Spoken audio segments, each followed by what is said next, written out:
everyone.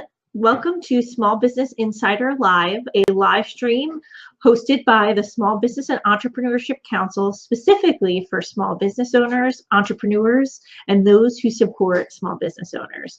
My name is Christy Arslan, and I am SBE Council's Entrepreneur in Residence.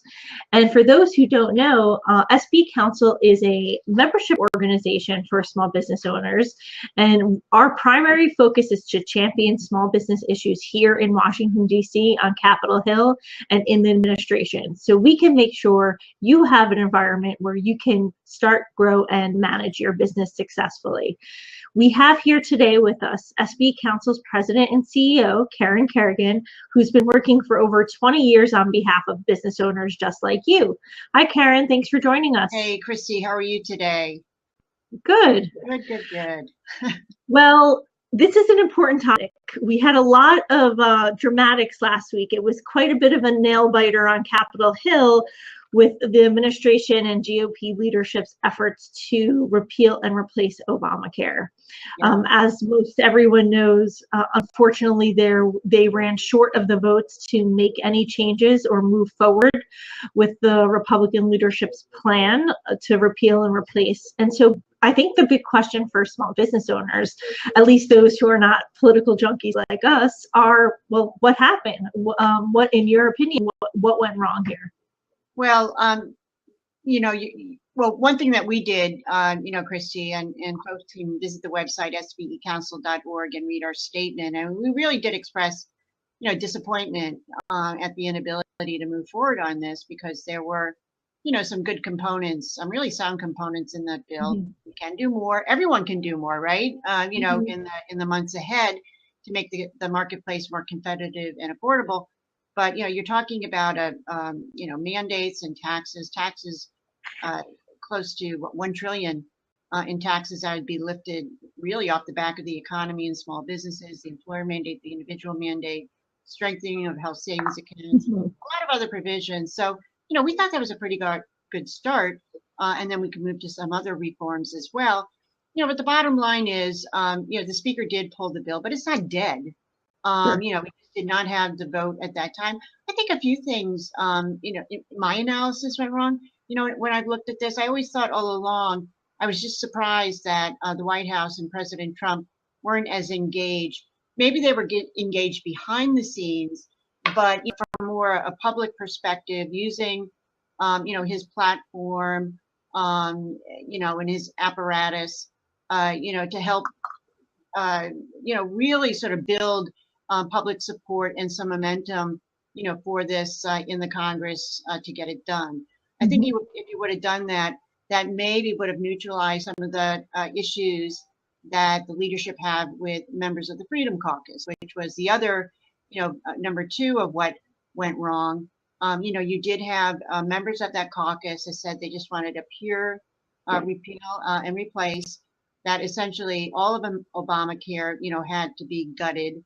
Mm-hmm. Not just the $1 trillion in tax increases and all the mandates and all those other things, but some of the regulations in there, from pre-existing conditions, the essential health benefit package, but also some of the things like putting into place interstate commerce to allow for people to buy insurance across state lines. The problem is a lot of those things from a political and practical and political perspective, mm-hmm. just wouldn't have made it through the Senate. I mean, there was just no way that a pure repeal and replace was going to make it through the Senate. So we'd be back, where we were, and nothing getting done. So mm-hmm. I don't know if members, just didn't get that, or they thought, that Trump could use his, use the power of persuasion to get something to the Senate and get Democrats on board. But mm-hmm. there weren't a lot of Democrats that were going to come on board mm-hmm. just to begin with. So the bottom line is that as I got closer to the end, I believe President Trump and GOP leadership, Paul Ryan specifically, continued to listen to the Freedom Caucus. They gave them more of what they wanted. And when they did that, they ended up losing a few moderate Republicans. Remember, this is sort of a game where you might be adding some, but taking away on the moderate Republican side. But then, and they thought they had a deal, but then the Freedom Caucus would come back again and move the goalposts. So it became very frustrating for the leadership. At the end of the day, they just, look at, we're going to pull this bill. But again, it's not dead. I think there's a lot of energy and a lot of hope on the Republican side that they will address this sometime and hopefully get it done sometime in April. So all is not lost. I think it's just almost more like a timeout as opposed to being totally dead.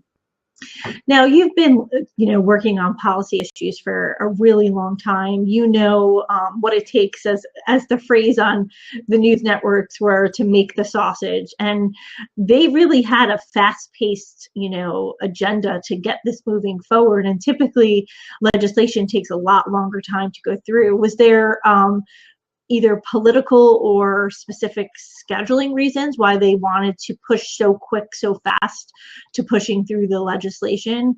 And you mentioned like some of the other sticking points. What were some of the other sticking points? It seems like there were two big constituencies. You had moderate Republicans versus, the very conservative Republicans, the Freedom Caucus, which created this dynamic where it made it very challenging for leadership to get a bill that would appease everybody.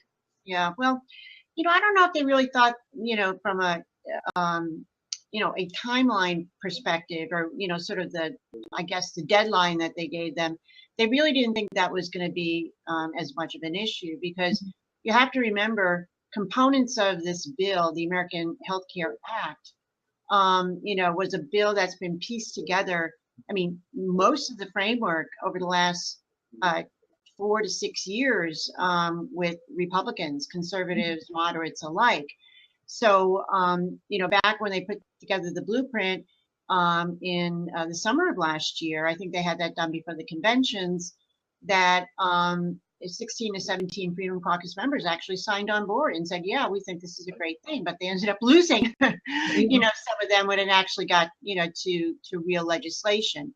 So, I mean, from a timeline perspective, they're only going to have a couple of shots at the budget reconciliation process. So they have to get, once they sort of get this done and then they do the budget part, they can't revisit it again from a budget reconciliation thing. And they want to use the time frame after, for the second budget reconciliation, to do tax reform. Okay, so I mean, that really was, the key issue in terms of using these tools that they had, during the first part of this year. Is they wanted to squeeze these major agenda items in there.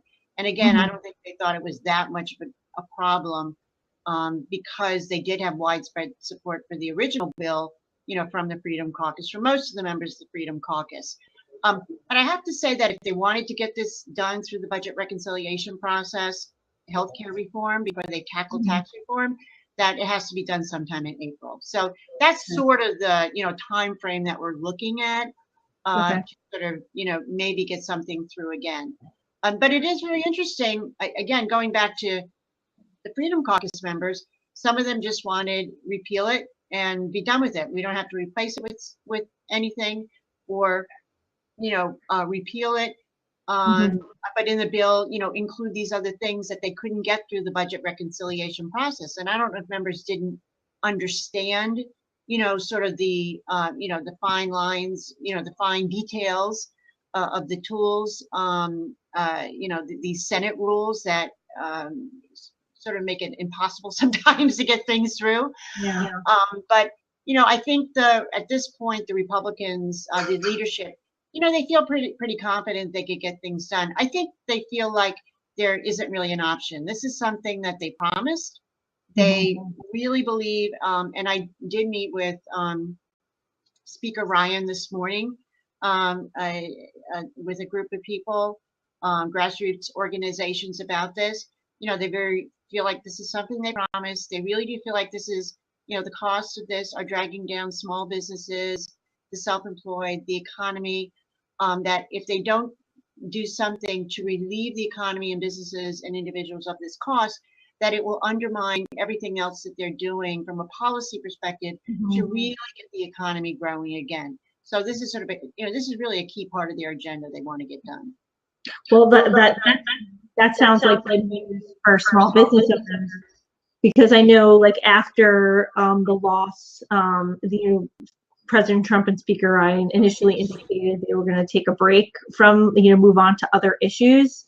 Yep. So you think we'll see some movement on healthcare, it sounds like. Do you think it's going to be, as wide sweeping as the initial approach of the repeal and replace with the leadership's 3 phases? Or do you think that they're going to do more reform or tinkering efforts with Obamacare to make some changes to make it more palatable to voters and at least more, at least address the big issues for small business owners like affordability and choice? I think they're going to try to make it as big as they can. I mean, similar to this American Health Care Act bill. When you talked about the 3 phases of, what they're working on, you have to remember that phase 3 of that, which are other pieces of legislation. Now, I call them not phases, but I call these concurrent tracks. And I think that, if I was in control of the Republican Party, that's how I would have referred it to, as opposed to phases, because phases, like, something has to get done first before you do the next thing. But really, everything is moving on concurrent tracks and simultaneously moving. So, for example, what Speaker Ryan identified as stage or phase 3, those bills have already passed the House. They passed last week, right? You have HR 1101, which is the small business pooling, or the association health care plan bill that allows small businesses to pool and use the power of their numbers to leverage for more affordable prices and have some leverage in the marketplace or with insurance companies. That passed the House. Another bill passed the House called the Competitive Health Insurance Market Bill, which essentially lifts an antitrust, a special exemption that health insurance companies were given against antitrust laws.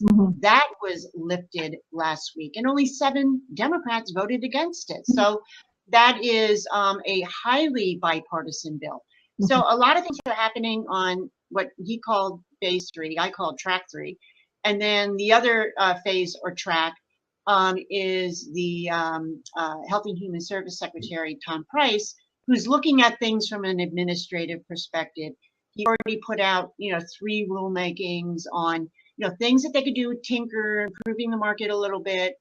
And he's working on those things now. So that's happening as well.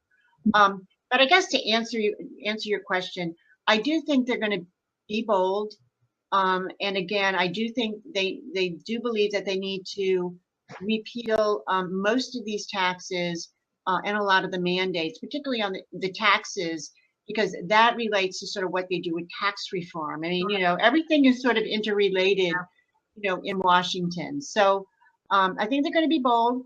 I think you're going to see better messaging, and I think you're going to see President Trump get much more involved in terms of the selling and the messaging than he was, during the first, sort of the first attempt at getting this through the House. Any chance you think we'll see any bipartisanship on this effort? Or, I mean, you mentioned already on some of the other bills, we're seeing, some bipartisan support relating to health reform. Do you think we might see some, a continuation of that trend on some items? I don't know. Maybe in the Senate, you might get a few Republicans supporting this. I'm thinking about the big bill, okay? Some of the smaller bills, I think you will. The association health plans, I think you will in the Senate. This competitive health insurance market that sort of lifts the special interest exemption from insurance companies, I think they'll get big bipartisan support. This larger, American Health Care Act, though, that really does the most of the gutting of the taxes and the important individual mandates and those changes.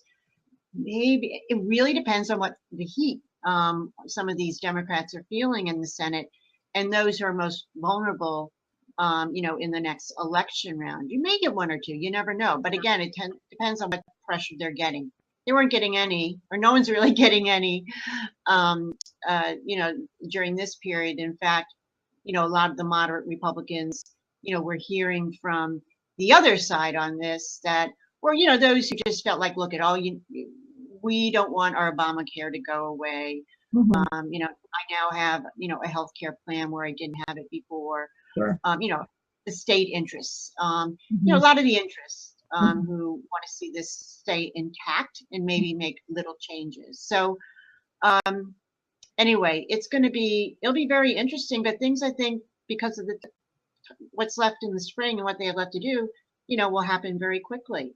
So it'll get very interesting. It will. Well, it's good to hear as a small business owner that they're not going to leave healthcare by the wayside, that they're going to, make an attempt to address these big issues, because I can tell you affordability, access to choice or options, just so critically important for small business owners like me. So I'm glad to see that they'll continue to try and see what they can do to make inroads on addressing those issues.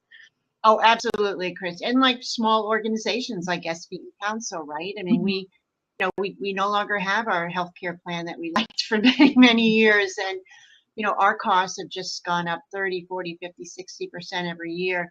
So, but all businesses, I mean, that's capital that's being sucked out of your business or your organization that you don't have to put into other things. And that's the capital that our economy really does need to grow, to put into more productive, type of investments. So, there was I don't know if any questions came in on your end. There was a couple actually, that came in through email that I thought I'd answer real quick. But, one of the questions was, well, what happens with the Freedom Caucus? What are they going to do? Have they felt any pushback? Well, I think they were feeling a little, definitely the spotlight was on them. I know one member, Congressman Ted Poe from Texas, a Freedom Caucus member, he actually resigned, from the caucus. He put out a statement and said, we said they gave, the House leadership gave in and said yes, yes, yes on certain things, but we kept saying no, no, no. Yeah. And at one point you have to get to yes in order to lead. We're the governing party now. We have to move forward. So he actually resigned. Some of the other members are sort of rethinking, sort of their role, how much they pushed and in the end, can they live with, some of the changes that the leadership made, but as you saw today, and if anyone, follows the president on Twitter, Christy, should have blasted the Freedom Caucus today and said, boy, we need to take them down in 2018 if we want to move forward with the Republican agenda. I don't know about that. I thought that was a little harsh, because I think that there was some softening going on there. But I do agree that, they gave a lot from their side, but the caucus didn't give back. So it's going to be very interesting. I still think there's going to be some of those members, though, who really dig in. Well, what about, the Senate? Because, we don't just have one legislative body to think about in terms of the House. We also have the Senate, and it sounds like they are on a much different trajectory than the House is. And it's also so much harder to get things passed in the Senate. So, have you any insight on what a bill might look like in the Senate, or if they do get a House bill, what their health reform priorities are? It'll look somewhat different. I think most of the taxes will go, and the employer and individual mandate. So those are, that enough is huge pieces, right? Sure. I think it all comes down to what you do with Medicaid, whether that whole entitlement, gets changed around and, it does go back to the states. I think that's where you have a lot of the disagreement with the Freedom Caucus, besides sort of the state lines and, you need to have more competitive stuff in there. Again, you can't get that through with, 51 votes through the reconciliation process. So that being said, the governors are still weighing in. I think there is going to be some changes to that. And again, once again, they pass something. And if it differs, the Senate may look at it, the parliamentarian, and say, oh, well, I thought about it again, and this piece we can't include in there. So there might be some surprises like that. Okay. I don't think so, because I think they've checked it all along the way, but you never know. So I think it is going to be different, and you're right. There's going to be changes over there, and then they have to come together and they have to pass it. But you know what? I haven't really heard too much, from the senators in terms of outright opposition and being a Freedom Caucus other than maybe Rand Paul. Mhm. And but there's going to be changes, and I guess we're just going to have to see what happens. But the first big part really is getting it through the House, Yeah. and if it has positive momentum, Mhm. they just might want to keep the ball rolling, and it happens real quick, and next thing you know, it's to the president's desk. Mhm. But there's going to be some hiccups over there, and that's why the House wants to get things done, as quick as they can Mhm. in April, I guess Yeah. now. Mhm. Well, you mentioned that you had met with Speaker Ryan's office today. So as we wrap up, I'd love to get some feedback from you if there was any tidbits about what they're going to be working on, what other items are like coming down the pike that are going to be worked on that might impact small business as they're trying to kind of figure out this minefield of health reform and how the best way to do it is. And let me, before and one more question Oh, I sure. got. I'm going to get to that. There was someone that had a question about the ACA marketplace. They get their health coverage, through the marketplace, Mhm. and they say, they pay in full monthly premiums. They're unable to participate in an HSA currently, and will that change in 2017? My understanding is the rules will change somewhat for people who buy their insurance through the exchanges, that they'll be able actually to buy high deductible plans. So my assumption is Mhm. that if you have the ability to buy high deductible plans through the exchange, then you can establish an HSA. Don't you think so, Yeah, Christy? I mean, I know because I actually have a plan that is HSA qualified and have an HSA. So there are plans on the exchange that you can get an HSA with. So and I know they've made efforts to make the rules more flexible for that. So I do think you'll see, particularly with some of the other changes coming down the pike, hopefully more options. I don't know what state that person's in, so it could be an issue that we're hearing about where they have one insurer and unfortunately they're stuck with the options that they get. But hopefully with some of the insurance market changes, we'll start seeing some different plans, different insurers coming into the mix. That was a call from Wisconsin, Mhm. or a comment from Wisconsin. You're right. It depends on the state you're in, the exchanges, and all those rules. And then where do we see HRAs going? Mhm. That's something that we're pushing, and I think that if we keep saying, look, if you want more choice in the marketplace, you're going to have to really, and I think they want to. I've been hearing very positive things about HRAs, so I'm hopeful that we can also make the changes to allow more self-employed, business owners, um, have access or use HRAs. And if more of them do, Yeah. have a better business, then you have more employees. I mean, this one person said though that getting reimbursed from her company for, an overly burdensome and high cost plan, really doesn't help her. I guess that's got to be an issue too. I mean, if you're already, I guess it really depends on. Yeah, I think it depends on on the company. With a health reimbursement arrangement, the owner gets to establish the amount of the reimbursement or how much he's going to reimburse for every full-time employee. So I think it depends on their budget, their revenue, what they are able to provide in terms of benefits for the employee. So if you have a small business and they can only do so much, obviously some is better than none. But when you're dealing with health insurance where your premiums can be anywhere from 800 to 1,500 a month, it's not going to be able to cover those costs. But again, anything helps. And I think if we get the changes made we want to see with health reimbursement arrangements, which allow the business owners to get the benefit, you'll see more generous plans out there that will ultimately benefit the workers as well. That's right. So going back to Speaker Ryan, it was a really great meeting. We've known Speaker Ryan for more than 20 years. He reminded me that I first met him when he was 22 years old. Wow. Oh, that's when we were interns together, Oh, right? wow. That's the case. But anyway, so it's been a long time. But he thanked SBE Council and our members for their engagement in many efforts over the years: tax, regulatory, access to capital issues. Our group and our members are well respected. We have a nice brand up on the hill, and they know we're a group that wants to find a solution and that we're reasonable, Mhm. and we're always willing to sort of help to find a way forward. So that was really positive.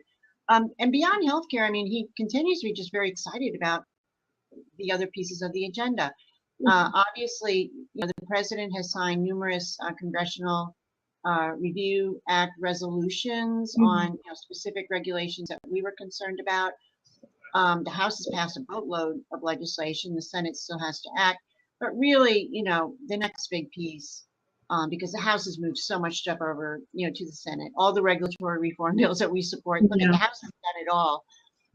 Really, the big piece is tax reform. And, that, like healthcare reform, is, the big lift that they're very, very committed to. Chairman Brady, Ways and Means Chairman, is just wants to get this done under his watch. And they are listening to all people working, obviously, with the White House.